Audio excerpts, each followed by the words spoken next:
The biggest story in the NFL right now is the Zach Wilson trade, wherein we learned that not only is he only worth about 53 selections in the NFL draft, he's also a legitimate candidate for the Denver Broncos starting quarterback job. We got all that and much more on today's episode of Locked On NFL. You are Locked On NFL, your daily NFL podcast. Part of the Locked On Podcast Network, your team every day.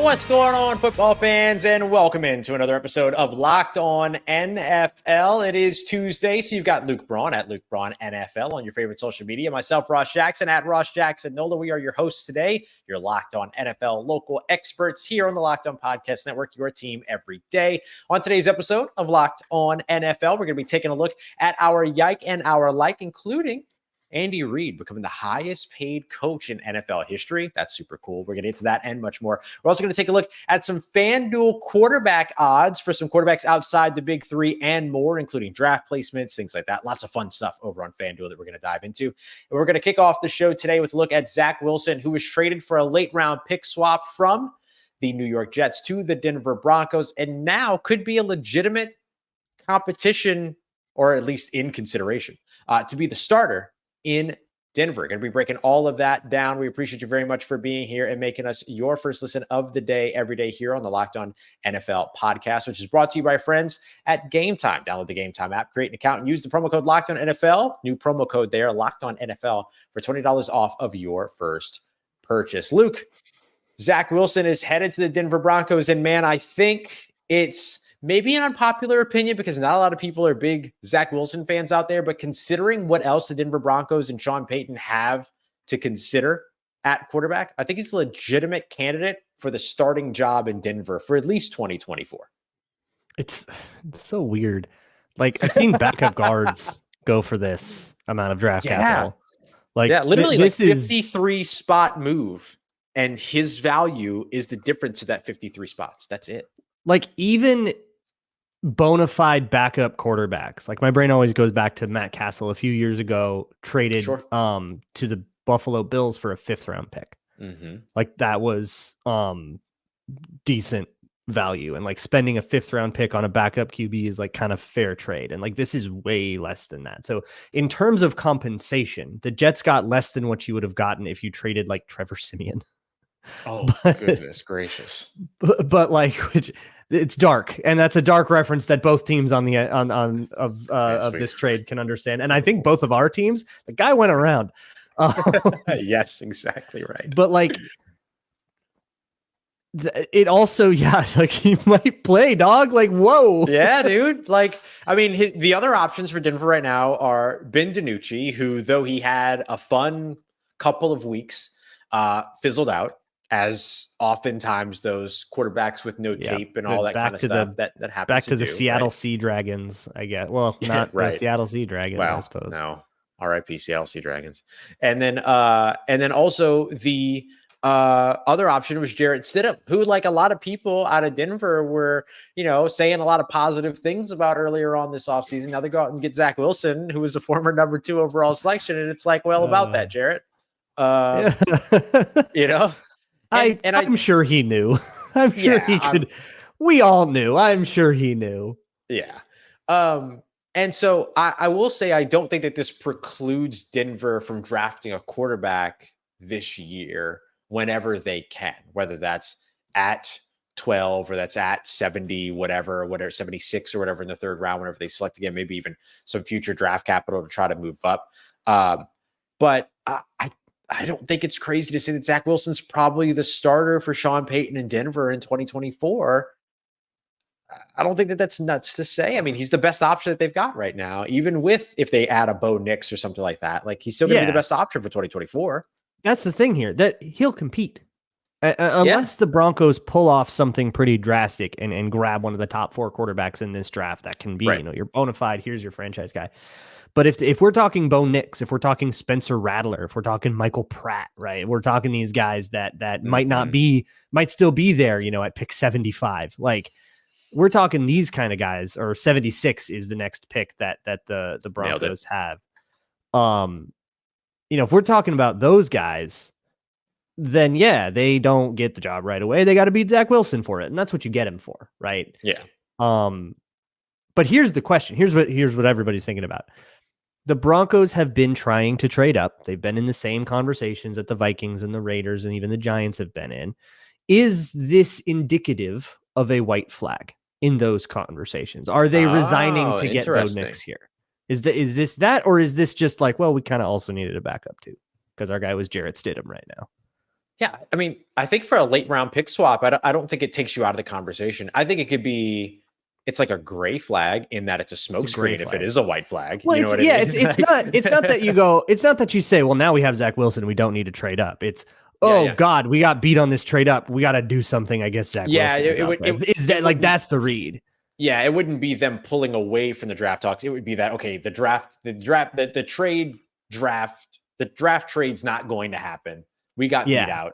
So we'll go get Zach Wilson. It could be the consolation, right?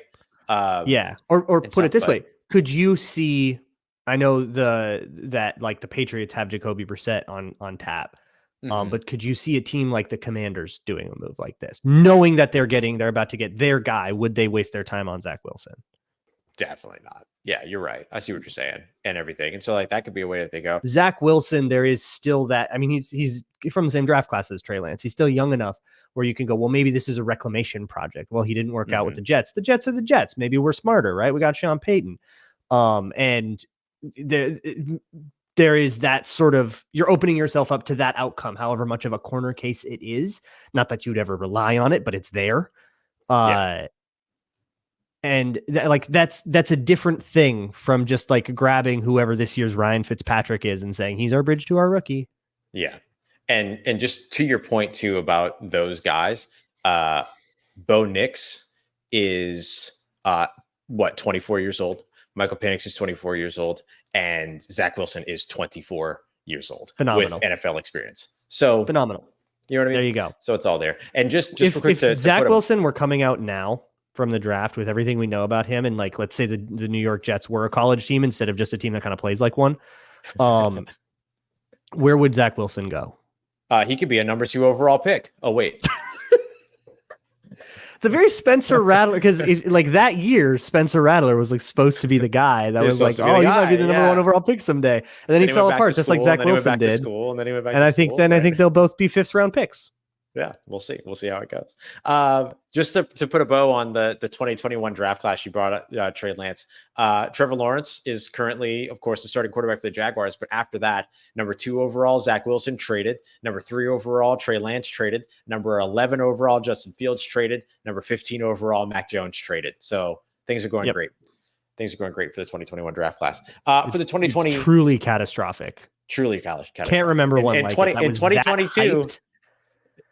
Yeah, 2022's class ain't doing much. At least we knew that about them, though. That's true. Right? Nobody went before pick 20. There were no quarterbacks in that class. Yeah. Everybody knew it.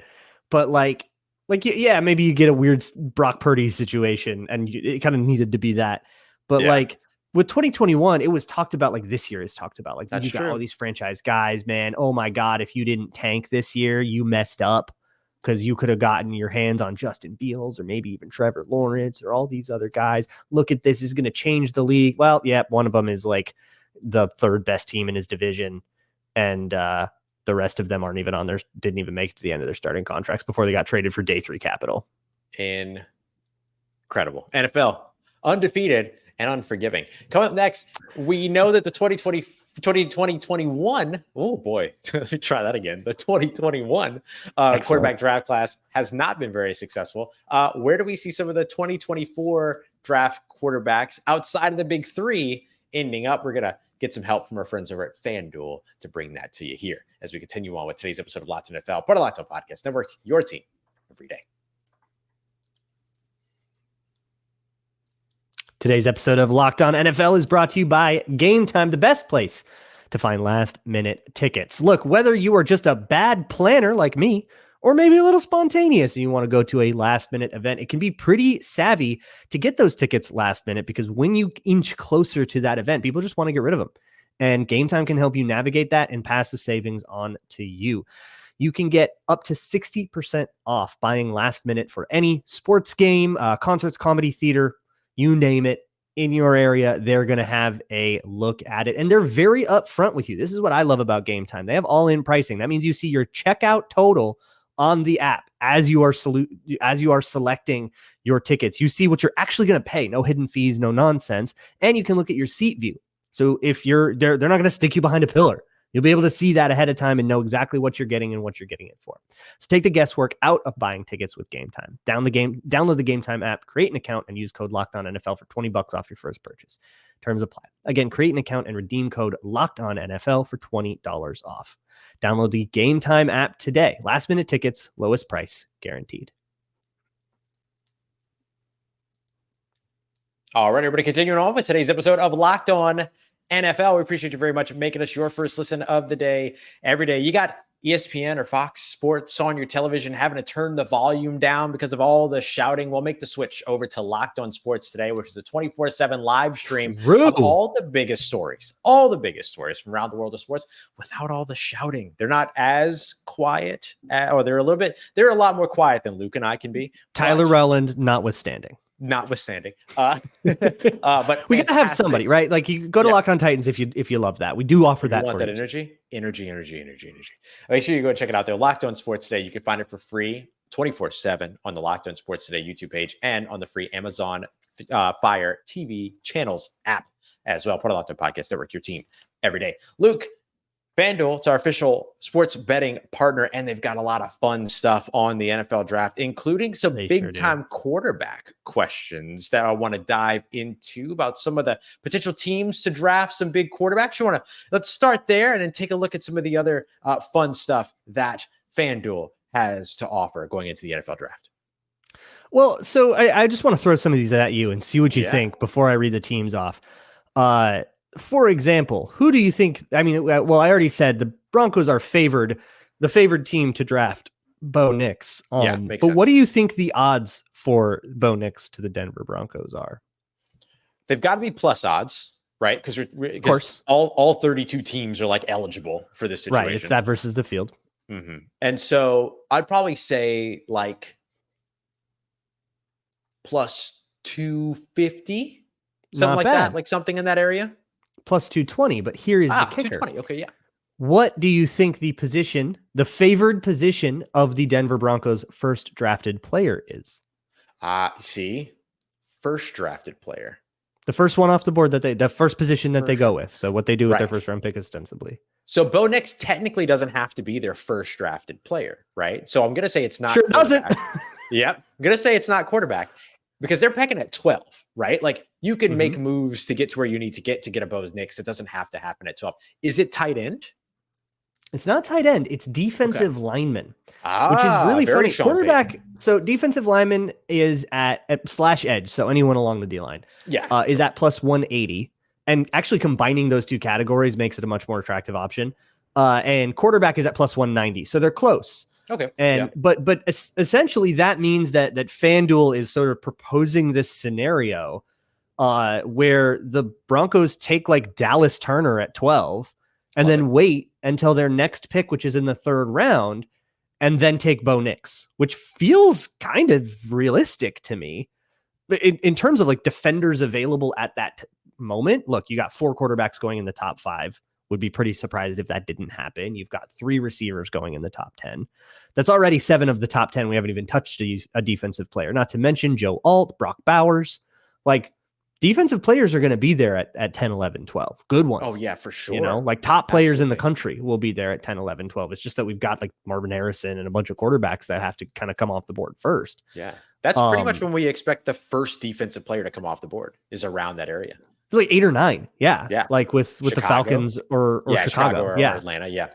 So it makes a lot of sense. It's a great draft to pick around, that sort of 8 to 12 range and not need a quarterback. If you need a quarterback, if you're where the Broncos and the Vikings are, you're going to have to pay out the nose. And that's what I've been talking about on Locked On Vikings forever. But if you're just like chilling, if you're the Jets and you're just like chilling, man, you get something awesome.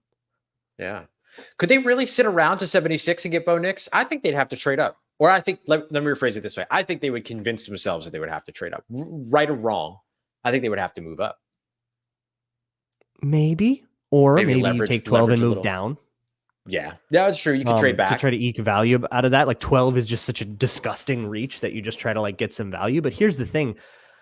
Well, let's do another FanDuel here, because one of the classic the classic NFL draft props is always going to be how many players at X position are going to be drafted. So how many quarterbacks will be drafted in round 1? The over under is at 4.5. Oh, wow. I figured they would put it at 5.5. 4.5 makes sense. Because 4.5 is minus 260. So people are hammering. Oh, yeah. They're going for that of 4.5. Yeah. But I'm not so sure. Just off of evaluations of these guys, just one podcaster's opinion, that I don't know if Penix or Nix are the kind of guys that you necessarily need to be clamoring over each other to go find just because they play the Q position. Yeah. They seem like guys. I mean, look, Will Levis fell all the way to 33, and I wouldn't take either of those guys over Will Levis. And it's a more crowded QB class. So there are more QB needy teams that will have their question answered by the time those guys are on the board. I don't know if this math is necessarily working out to these guys being like, oh, you got to go 12 and 13, Penix and Nix. That's going to be it. I don't think I don't think you have to do that. No, I don't know either.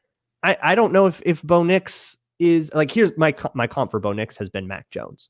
If you could draft Mac Jones right now, where would you take him? If you just re-entered the pool and you could take Mac Jones as is with everything you know about him. 5th round? 5th round. Yeah. So I don't know, man. I think you might be able to get him at 76. I see what you're saying. I think for me, the thing that makes that so challenging and the thing that makes like 5 in the first round at least possible, because I think you're right. I think 4 is obvious, right? So I understand why they go 4.5.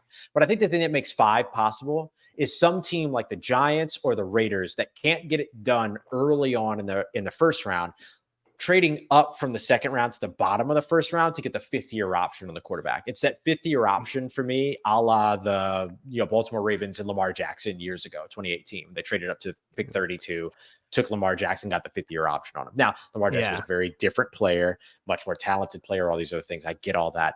But I wonder if the 5th-year option is the thing that ekes that 5th quarterback into the conversation. So an interesting wrinkle in that, Denver Broncos do not have a second rounder, thanks to Sean Payton. Yes. The New York Giants don't pick till 47 in the second round. So tough to move up if you're at 47. So a little tougher for them to move up. Yeah. Now, if somebody like New England ended up out of the first round without a quarterback somehow, maybe that's something. But that like you'd have to have like a really weird situation. That'd be weird. Yeah.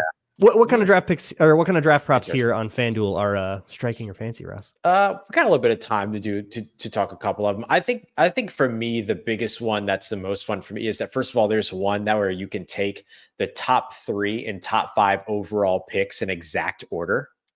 And I actually they have one that's at plus 750 that has Caleb Williams going at 1, Jaden Daniels going at 2, Drake May at 3, JJ McCarthy at 4. So I assume that's your Viking straight up right there. And then Marvin Harrison Jr. at 5. This is actually what we did in the Locked On NFL mock draft. Spoilers. It's okay. It's fine. It's been out for a week. Yeah. If you haven't listened to it, go listen to it. It's okay. But go listen to a lot of people be wrong about me in my trade up. That's right. But that's one that I like. I know that you liked the reverse Harrison at 4 and JJ McCarthy at 5. And JJ McCarthy at 5. I like the idea being that if the Patriots stick and take Drake May, like you get Caleb, Jaden Daniels, that's chalk, and then the Patriots go chalk Drake May, meaning that the Vikings struck out, right? Yeah. And then you get teams talking to Arizona and the Chargers, but Arizona just goes, you know what? We just love this kid so much. He's the next Larry Fitzgerald. This is our legacy. This is Arizona. We're taking Marvin Harrison Jr. And then the Chargers are going, yeah, we'll take all your picks. Thank you very much. Yeah, for sure. Yeah, that would make a ton of sense too. So I dig that one. I like being able to kind of look at like, okay, top 5. They also have one for top 3, stuff like that. They have a lot of stuff for over under for draft picks for individual prospects. Talise Fuaga, 13.5 plus or minus from there, stuff like that. So those are the ones that I really like as well. But we're going to get to our yike and our like for the week, including Andy Reid now being the highest paid head coach in NFL history. But if you want to check out more of those FanDuel odds, head over to FanDuel Sportsbook today. Luke's going to tell you a little bit about them here in just a moment as well. We got more coming up for you here as we wrap up today's episode of Locked On NFL, part of Locked On Podcast Network, your team every day. Today's episode is brought to you by BetterHelp. BetterHelp is online therapy made easy. It's meant to make therapy convenient and flexible. That's one of the hardest barriers to getting into therapy, is just making it work with your daily schedule, which if you're looking for a way to take care of your mental, right, to either maintain or to actually address some of the more difficult things in life, saying, yeah, but it's really hard to like get open on Wednesdays, is like a really bad reason not to do that. So let BetterHelp help you out with that. They'll get you set up with somebody who they think is right for you. And if you don't like it, no worries. You can always switch at any time. No additional charge until you find someone that really jives with you. And I strongly recommend that you do that because therapy is a very personal thing. A lot of therapists are very different. You got to find somebody that jives with you. So if you're thinking of starting therapy, give BetterHelp a try. It's entirely online, designed to be flexible and suited to your schedule. Visit betterhelp.com/lockedon to get 10% off of your first month. That's BetterHelp, HELP.com/lockedon. Today's episode is also brought to you by FanDuel, America's #1 sportsbook. You can go find all of those NFL draft props, including a bunch of over-unders on specific players' draft positions. I particularly like Jared Verse over 16.5. I don't think that he's more than the fourth edge off the board. And like we just talked about, you're going to be at like pick 10 before defenders start going off at all. You can find all kinds of stuff like that, as well as you can, of course, bet on the NBA and NHL playoffs, which are now fully in swing, baseball games, and even NFL futures if you're feeling a little bit spicy after the draft. So go to FanDuel.com/lockedon to get started, and you can get $150 in bonus bets, win or lose. So make that first bet an automatic win, $150 back in bonus bets at FanDuel.com/lockedon. FanDuel, America's #1 sportsbook. All right, everybody, wrapping up today's episode of Locked On NFL with our yike and our like. Luke, I want to start us off with my like. I've actually got 2 likes today. I'm in a very positive. We love it. My overall yike is the 2021 quarterback draft class, but I think that's speaking for everybody. And so my first like is Andy Reid. He has now become the highest paid head coach in NFL history with his new contract extension. And you know what? He freaking deserves it because he's one of the best head coaches that we have seen.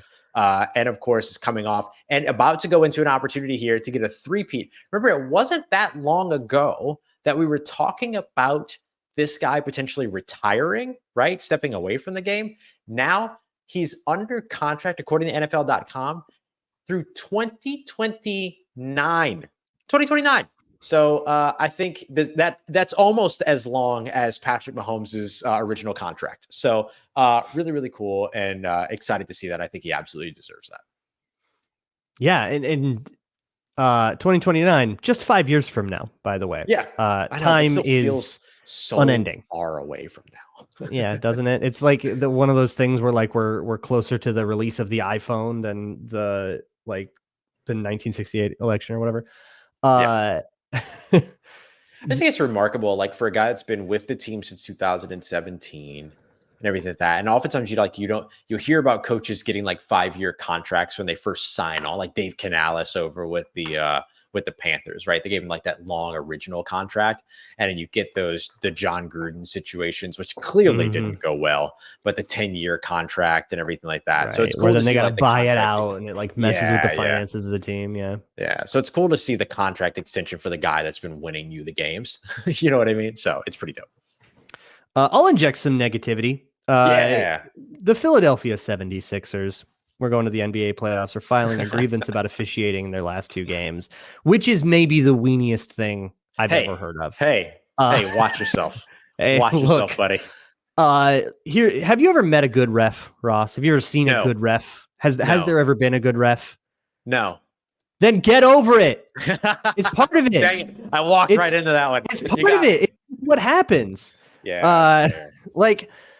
It's worth it for people like us, podcasters. Like we'll talk about officiating and what the rule is supposed to be and was this a bad thing and stuff. It helps give us context to help us process the overall result of a game. For a team, especially a team from Philadelphia, come on, you guys are supposed to be tougher than that. You're Philly. You know who would never do this? File agreements. The Eagles. The Eagles would never do this. The Eagles would never do this. They would never do this. No, they would make fun of it. Batteries at a ref. Yeah. And he would deserve it. That would be perfectly justified. That's the American justice system. We are not condoning throwing batteries at referees. I just want to be very clear. No, yeah, in a video game. There you go. But like, come on, 76ers, get good, get over it, win the game by more, so it doesn't matter. Come on now. There you go. That's the attitude. That's what I like too. I like that kind of stuff. Where it's like, oh no, they shouldn't be running the score up. Stop them. Yeah. Look, so, like win by dealing better. with officiating is a skill. This is something that I've learned in the last couple of years. That like drawing penalties, absolutely skillful. That is something you can like spend time drilling. So you see that in the NFL too, right? Like absolutely those underthrown passes where the wide receiver has to fight back through the body of the corner. Yeah, I'm not even talking about that. I'm talking about like sell the hold D-line. When you're getting held, sure. The people who get called are the ones that throw their hands up and sell it. Yeah. If you don't throw your hands up and sell it, you're not going to get calls. And guess what? That's just a disadvantage. Yeah. Go take advantage. There were a lot of people when if you're a New Orleans Saints fan watching or listening to this show, just plug your ears for a moment. There were a lot of people who, after the no call situation when Nickel Roby-Coleman hit Tommy Lee Lewis in that NFC Championship game, that kind of said, if Tommy Lee Lewis would have just stayed on the ground, then maybe they would have called that penalty. Like if he would have sold it a little bit more, because he kind of just popped right up and then like went back to the huddle. Like if he sells that a little bit more. I've absolutely seen like it shouldn't have taken that, but like fumble recoveries at the bottom of a scrum and you can't tell who has the ball awarded to the team that celebrates harder. Like refs can't see; they're just going off vibes, man. Like just do it. It's a vibe call. It's a vibe call. So go manufacture the vibe. Yeah, all about get good. Wow. Skill issue. Love it. My other it goes away from the game of football just slightly as well, but it's still about football players. Running backs in the NFL, Alvin Kamara, of course, who plays here in New Orleans, and Raheem Mostert of the Miami Dolphins won the catch this year, the big fishing tournament that they do with NFL stars. And I just thought that was pretty cool. Alvin Kamara has done this really interesting thing to where like he's really kind of like gotten into NASCAR and all this other stuff. And so he just kind of has all these interests outside of the game of football. I saw that he was going to go and participate in the catch, which is that fishing tournament for NFL players. And then he ends up winning the dang thing. Jameis Winston interviewing a fish as it flops its life away was both funny and kind of horrific at the same time. But I mean, everything outside of this, it was just like a cool little thing. This is a pretty cool little thing. And I really enjoyed seeing like that kind of stuff where you could see NFL players go and like live out something that's different from their football life. And it was cool to see that. I love a cool little thing. For my I am going to step on over to the world of chess, which has gripped my brain in a special way in the last couple weeks. King me. That's not how that works at all. I tried. Domaraju Gukesh is a 17-year-old chess prodigy from the nation of India who just won the Candidates Tournament, one of the biggest chess tournaments on the calendar, in an absolutely electrifying fashion. This hijacked my entire weekend. It was awesome. They had a situation where essentially Gukesh was going to win the tournament. And then there were two guys, the winner of that game was going to like be tied for the win. And then they were going to play for a tiebreaker. But if those two guys drew, then Gukesh just wins outright because neither of them would have had the points to make it. And they ended up actually drawing with each other despite all of their best efforts to try to force the game into some kind of result. It ended up in a stalemate anyways, because these two guys were just so evenly matched. My heart was racing. It was awesome. My goodness. Competitive chess actually rules. And also this 17-year-old kid is like the whole chess world is like freaking out that it's this dude's the next prodigy, not to mention the entire nation of India. That's cool. That's cool. I love when it's something like that. So where like an entire nation, an entire continent will all of a sudden be behind one person. Yeah. That's a Well, and really it's cool not just situation. India. Like, yeah, he like of course. beat up a bunch of Americans, but like even Americans are like, yeah, this kid kind of rocks. Like, that's awesome. That's pretty cool. I love that. I know very little about chess. I do know that I was referencing checkers when I said king me. I can't let myself look like that much of an idiot. But I do own a chessboard and I did watch Queen's Gambit. So I'm ready to take this kid on. There you go. I'm ready. Do it. I'm ready to go. I'm ready to go. I don't think I've ever had the floor wiped with me. So maybe this is the opportunity to go get absolutely destroyed. Yeah, this rocks. And now he'll play the winner of the candidates tournament plays like the reigning champion, kind of WWE style almost. So that is the next matchup coming up. So look up when that is and you should watch it. I just can't wait to hear the funeral bell and him like sit up after being knocked down for a little while and then like finish the bout or something like that. It's going to be awesome. No, that's super cool. That's awesome. All right, y'all. Competition. It comes in all shapes, forms, and sizes, but this competition is over. And you know what? You win because you got to tune in to a very fun episode of Locked On NFL. I hope that you enjoyed it just as much as we did because clearly Luke and I continue to have a wonderful time on this show. So we appreciate all the continued support here on the Locked On Podcast Network. Tomorrow, it's going to be James and Chris here to answer all the biggest questions ahead of the NFL draft. Yeah, it's NFL draft week. Don't forget to go and check out FanDuel for some of those fun odds that we were checking out as well around the NFL draft, which are a ton of fun. And then check out your favorite local show here on the Locked On Podcast Network as well. We appreciate you very much, as always, for making us your first listen of the day and for being an everydayer here on the show. And for Luke Braun, I am Ross Jackson, and we'll see you here again here soon next week on the Locked On NFL Podcast, part of Locked On Podcast Network, your team every day.